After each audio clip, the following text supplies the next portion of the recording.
البداية خالص إن أنا كنت مؤجر بمعدة في منجم الدهب بتاع السكري في مرسى علم. طبعا قعدت 3 شهور هناك، ففي مهندس قال لي خد يا عم أحمد رقم مزة عيش معاه. وأنا طبعا 3 شهور هناك في صحراء في منجم الدهب. فكلمتها بقى بقول لها أنت اسمك إيه؟ قالت لي أنا اسمي هبة وجوزي مهندس في شركة بترول ومطلقني. هي من العجمي من بيانكي.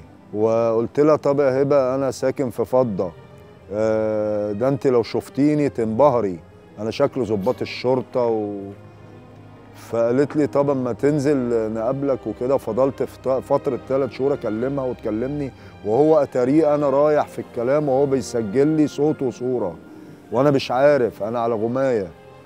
فقعدت اقول لها انا لسه طالع من الميز يا هبه، واكل ريش وملوخيه ومكرونه، الانترلوب يا هبه هيفرتك الترنج يا هبه.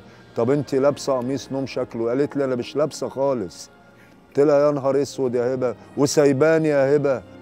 اقول لها طب انا والنبي يا هبه ما تقفلي الموبايل، انا بحبك حب يا هبه ربنا اللي يعلمه. لما نزلت بقى قابلتها، فضلت رحت عندهم في بيانكي. هي في جسم الشعر ده لحد ظهرها، كان هي عندها احباط وانا كنت بطلعها من الجو النكد اللي هي فيه، لان هي واحده بتستنجد بيا ان هي جوزها هيتصاب ميه نار. كنت انا بمشي معاها يعني بطلعها من الحبوط اللي هي فيها، كان عندها احباط. ورحنا نقعد في كافتيريا عند ستانلي على البحر وصور وكده، بس هي خدت الصور معاها، مفيش صور ليا انا وهي. وانا طبعا الدنيا خدتني في المواقع، هي راحت في طريق وانا في طريق.